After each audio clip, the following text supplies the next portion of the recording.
Welcome to the Tavern, my brave summoner. Get yourself a comfortable seat in my establishment and relax. In the meantime, I will get you a nice and delicious drink, this time with a special story. By the way, do you know how many stars fell from the sky during the creation of the League of Legends universe? No one was counting, my friend. But today I'm going to tell you a story that might help you imagine how it all began. Everyone in the world of League of Legends now counts time by the Noxian calendar.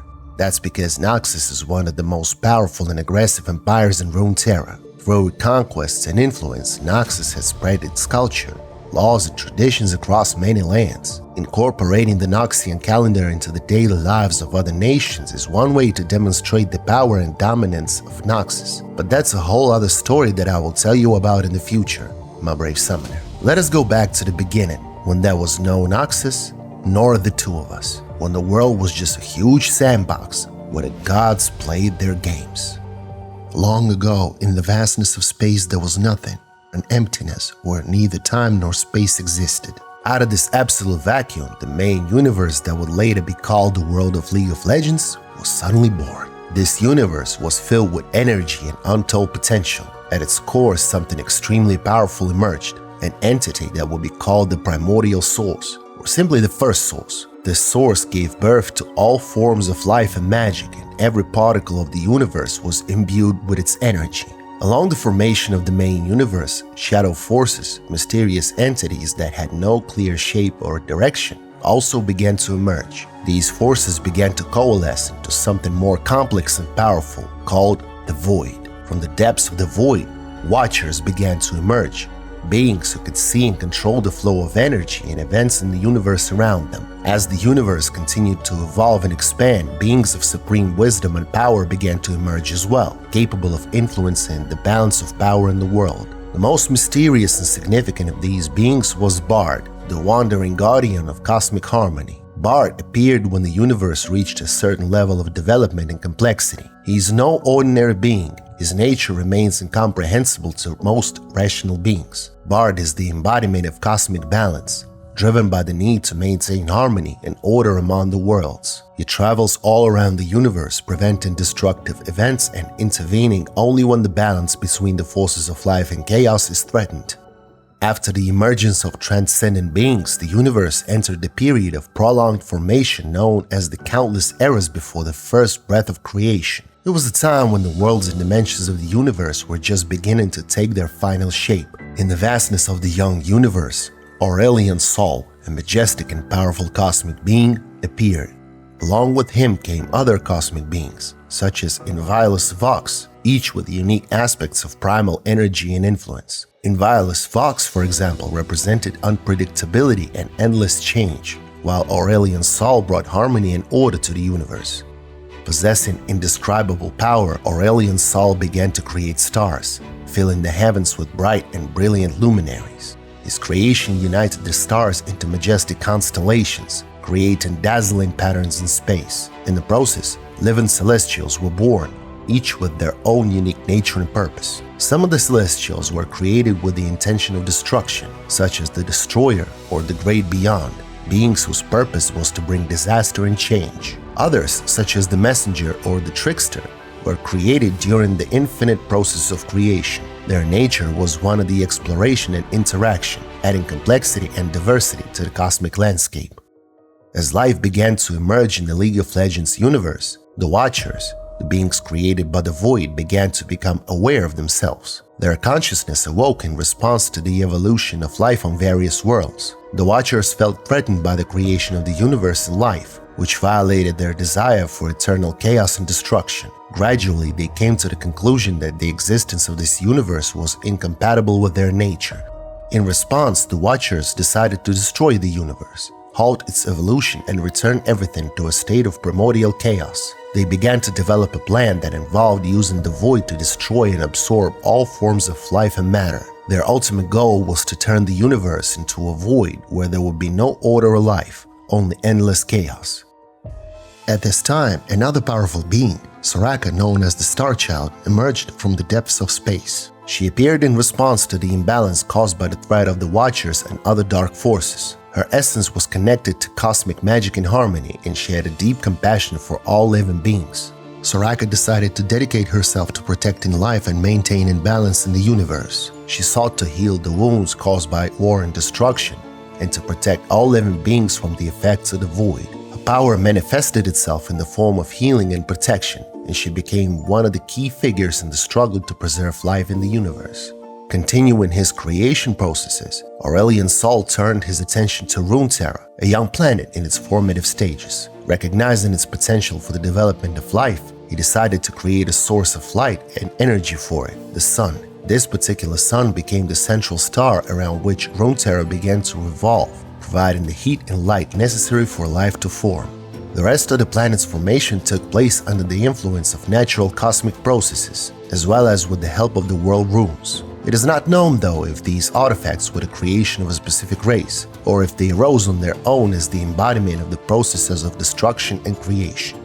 As Runterra developed, powerful beings known as celestials began to form in its magical plane. These beings were the embodiment of various aspects of nature, space, and magic, and they existed on another, higher plane of existence that came to be known as the celestial plane.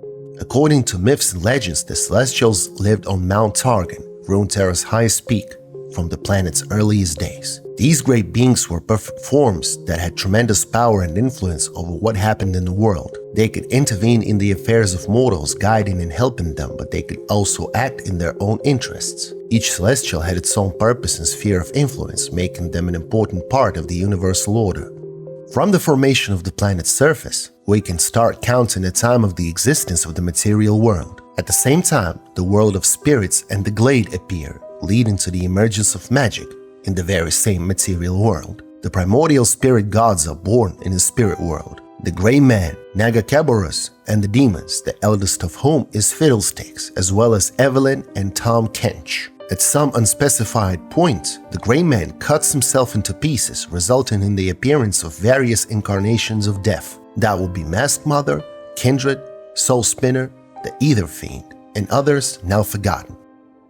Bandle City, a city of yordles, appears in the glade, and its inhabitants create a system of portals to the material world. The yordles founded the first settlements on the planet, which became inhabited, including the sea civilization of Fizz. But for some unknown reason, this civilization dies, and Fizz, being its last representative, goes into hibernation for many millennia. As Runterra continues to evolve, the modern form of continents emerges. The first demigods awaken in the north: Ornn and Nivea, Volibear, the Iron Boar, and the Seal Sister. Together, they shape the appearance of the region called Voriard, the land that will later be known as Freljord.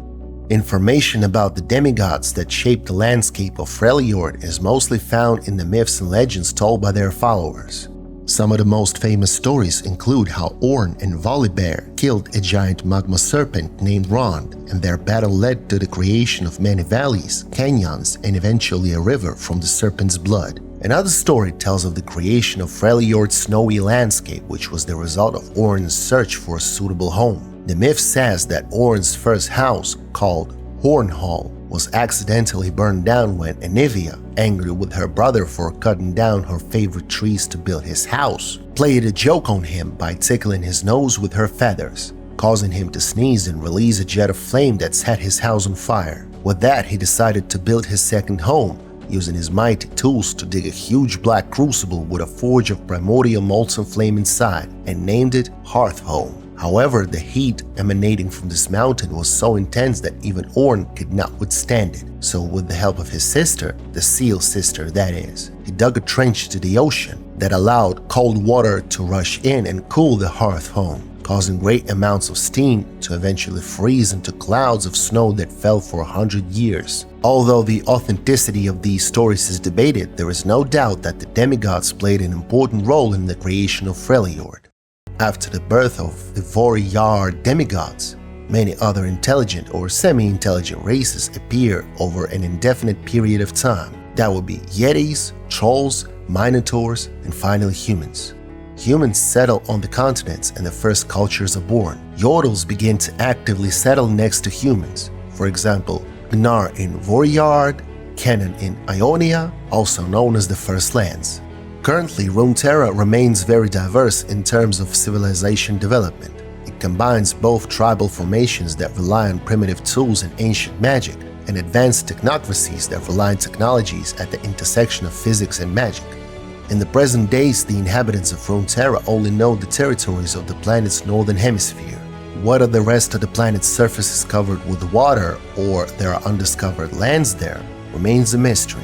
The land of the known world is represented by 3 continents: Valoran, Shurima, and Arctica. There are also several large archipelagos in the surrounding areas and oceans: Ionia, Serpent Isles, and Shadow Isles, as well as isolated, scattered inhabited islands. Throughout history, new empires have appeared on the map of Runeterra and old ones have disappeared. Some of the existing ancient lands are now in decline and disarray, while young nations are actively turning the wheel of history. Many countries are radically different in size, governmental and political structure, and level of development, which does not prevent them from finding common ground in one way or another. In addition to large countries and empires, there are many city-states, as well as a number of uninhabited or ungoverned territories.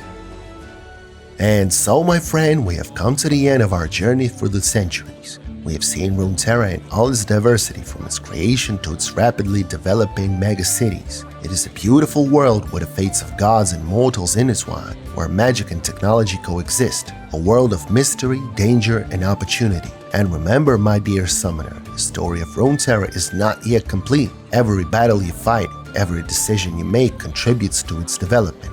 If you enjoyed this story though, please leave me your mark, some kind words in the comments, and a like for this story, and let the wind carry these words across Runterra. Our tavern is a place where brave summoners gather to hear the most interesting stories and immerse themselves in the world of League of Legends adventure. Thank you for joining me on this journey. See you soon for another glass of even more exciting and interesting stories.